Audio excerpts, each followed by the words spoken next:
You know, for those that have been here, we usually give a Distinguished Service Award each year to somebody who's been outstanding in the work of their life. They've been a major supporter of important charities and philanthropic things and education and community building. And this year we have two. We have one this morning who I'm going to announce and introduce who is aware of it, and we have one tomorrow that you're going to see that the person has no idea. Now usually we tell the recipient, we do a profile them in the magazine, and they're prepared and they come with what they're going to say and so forth. The guy tomorrow is screwed. However, I know he will rise to the occasion. So, for the purpose of the people that are new here, I myself last night looked at the list of who received each year over the past 41 years. And even for those of us that have been here for many years, we forget. And it really is a roll call of the history of the wine industry. So I'm going to read some of the names, not all the names, starting back in, there's glares here, but starting back in 1993 when we gave the award, is there an echo or is it me? No echo. To Ernest and Julio Gallo. And that was followed by Robert Mondavi. And that was followed by Professor Maynard Amarine, who is really the leading professor from UC Davis on wine, wrote many books. Then Andrei Chelichev in '86. Ab Simon, a great importer from Chateau and Estates in '87. Louis Martini, Eric de Rothschild, Philippine de Rothschild, Corinne Menzelopoulos, Angelo Gaia, Julia Child, Piero Antinori, Paul Draper, Francis Ford Coppola, Tony Terlato, Emerald Lagasse, Gavin Newsom. How the hell did he get in here? I suspect he would never become governor of California had it not been for the accolade he got from us. Chuck Wagner, Jean-Michel Casse, Wolfgang Puck, Helen Turley, Christian Moex, Nicholas Catena, Robert Druin, Peter Michael, Bill Harlan, Mel Dick, Barbara Banke, Jose Andres, who's on the program tomorrow. So it's quite and those are just some of them, it's quite an historical photograph of the giants who were responsible for helping us get where we are. I'm going to start off by saying the person's name, who many of you know, and then I'm going to say a few words, and then he's going to come up and say something. And if he says something mean, well, it's impossible because it's not in his character, but we all owe him a debt of gratitude. So I'm giving the Distinguished Service Award this morning to my beloved friend, Thomas Matthews.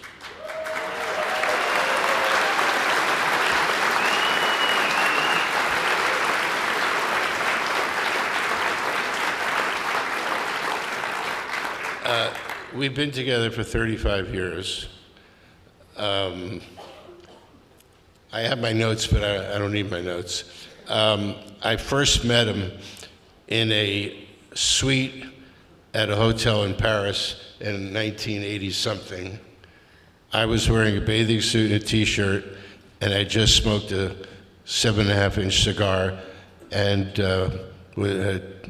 he came in for an appointment. I forgot what hotel it was, a great hotel. It was a 3-star hotel, I'm sure. And what? The Creole. And it's out of a movie set. it wasn't planned this way, it just happened this way. And I interviewed him. He was very quiet. He came well recommended. He was living in Bordeaux. He had written a book on living on a vineyard in Bordeaux.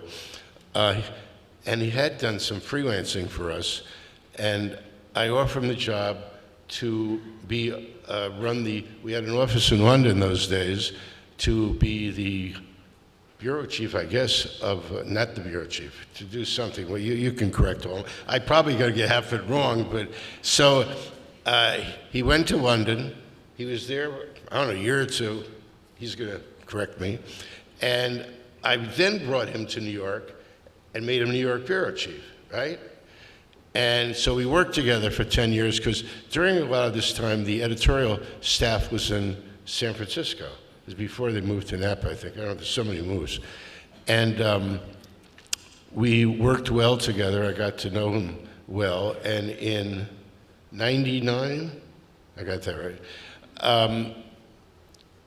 I had occasion to announce a new executive editor of the magazine. And I had 3, and it was like late spring before the summer. And there are people in the company who are going to hear this for the first time. And I hope you don't mind what I'm saying.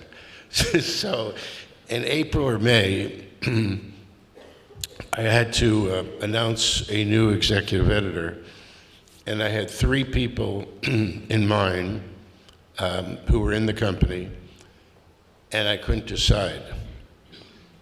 Tom was not one of them. But I decided because I wasn't ready, I would take my time. And we had a very experienced senior staff there. I wasn't worried that any balls would be dropped, but I wanted to make the right decision. And I don't know when, how, where, but Tom wrote me a letter telling me about his qualifications and asking me to consider him amongst the others that I'm considering. He wasn't even on the list. By the end of the summer, when I thought about what I needed, what I wanted to lead the next several decades of the magazine, Tom fit the bill. People were shocked internally because he wasn't a senior editor in the sense of the other editors that were there for many, many years. And I shamefully stand here and say it's one of the greatest decisions of my life.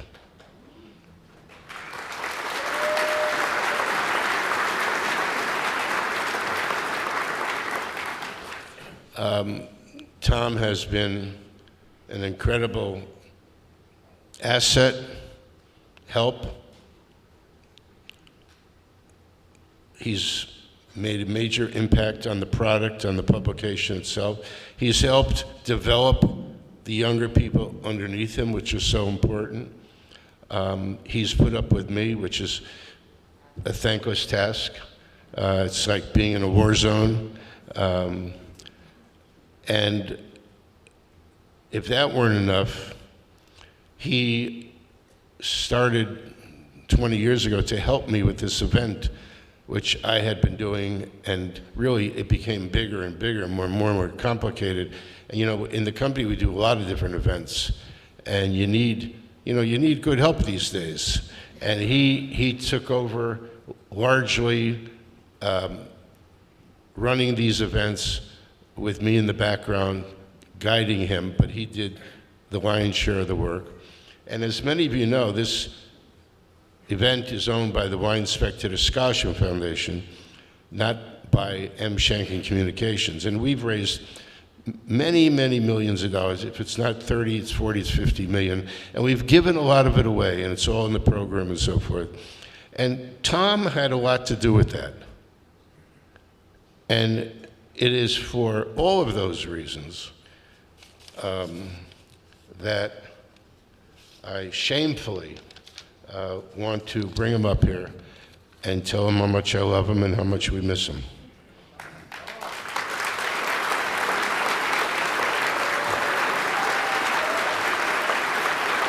Where's the plaque?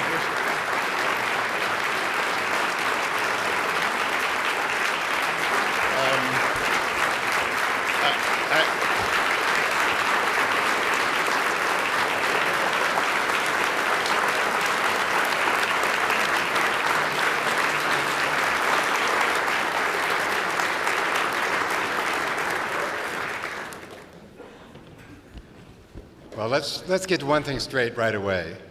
I am not a Distinguished Service Award kind of guy. Those people, Paul Draper, Robert Mondavi, they made the wine industry what it is. I have been privileged to be an observer and a supporter of the wine industry. But I thank you as a token of our friendship and our love. And it gives me an excuse one more time to make a few remarks. Yes, I remember the first time that I met Marvin. I imagine most people probably do remember the first time they met Marvin. It was in Paris in 1987, and Marvin was looking for a reporter to join the London office. Sarah and I were living in Bordeaux in a little village at the time, researching a book project and scraping by as freelancers. It was a cold winter. So I went up to Paris not really knowing what to expect, and I must admit that I was heartily impressed by the suite at the Hotel Crillon and the bottle of Dom Perignon in the ice bucket. And you know what? Marvin had a vision. He told me that day that one day Wine Spectator would be the most successful, most widely read wine publication in the world. Well, some of you might remember what the magazine was like in 1987. It was a newsprint tabloid. It was energetic and ambitious, but it was pretty far from world-renowned. But somehow we persuaded each other, and I took the job. And today, Wine Spectator is the most widely read and successful wine publication in the world. I mean, it was a great ride. We had an amazing half-century of wine and food in global terms. We had an amazing half-century for magazines. I mean, Wine Spectator was thriving, and I had a privileged place at the table. I don't know how many of you remember the 1996 cover story on the Michelin 3-star restaurants of France. I ate in all 26. That is what I call a research project. But believe it or not, there are downsides to luxury. Living the good life can be a threat to health and to humility. But I've been fortunate because I've had a partner who's matched me stride for stride and always kept it real. My wife, Sarah. Sarah and I also met in Paris when I crashed her 21st birthday party. And it sounds corny, but believe it or not, it was love at first sight. Sarah trained as an architect, but she built her place in the wine world as a photographer. She's worked all over the world. She's published many books. She has exhibitions on 3 continents. And all along that time, she managed to be the perfect Mrs. Wine Spectator. Not an easy job. And it's made my job possible. So I know that most of you know her, but I'd like the rest of you to know her too. Sarah, would you just stand up for a minute?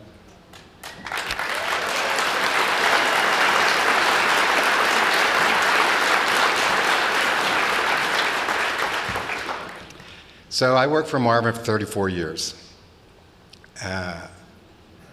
And, you know, he's demanding. He's challenging. He's inspiring. It was not very long before I respected him. A little bit later, I realized how much I admired him. And today I can say how much I love you. And, you know, Marvin is not just Wine Spectator. It's a family company that's celebrating 50 years this year, Shanken Communications. And it's been a great to work with a family company and with this incredible team that we have. And I just want to say, Hazel, we both know what it's like to be married to Marvin. Thank you for doing your share. Writing is lonely work, but making magazines is a team effort. I love the creative collaboration of making Wine Spectator, both the print magazine and the digital product. I had such talented colleagues in every department. They really, literally taught me how to do my job. I had no training, no experience. They are the ones that guided me and helped me succeed. Some of them are gone, and we miss them. And now it's my turn to hand over the reins. But I have total confidence in the team that's in place right now, and know that they will continue to make Marvin's prediction come true. Now, Marvin, our careers together went beyond just the publications. I've been incredibly proud to support Marvin in the remarkable philanthropic efforts that he's done, and I'm very grateful that he supported mine. The wine experience, of course, has been the highlight of all of that. As he explained, it's a charity event, the granddaddy of all wine charity events, and it's really thanks to the wineries that donate all the wines that make this the most exciting wine event in the world. But it's so much more than just a wine tasting. The wine experience has really built a community, brought the producers together with the wine trade and all of you, the consumers, in a way that has strengthened all of us.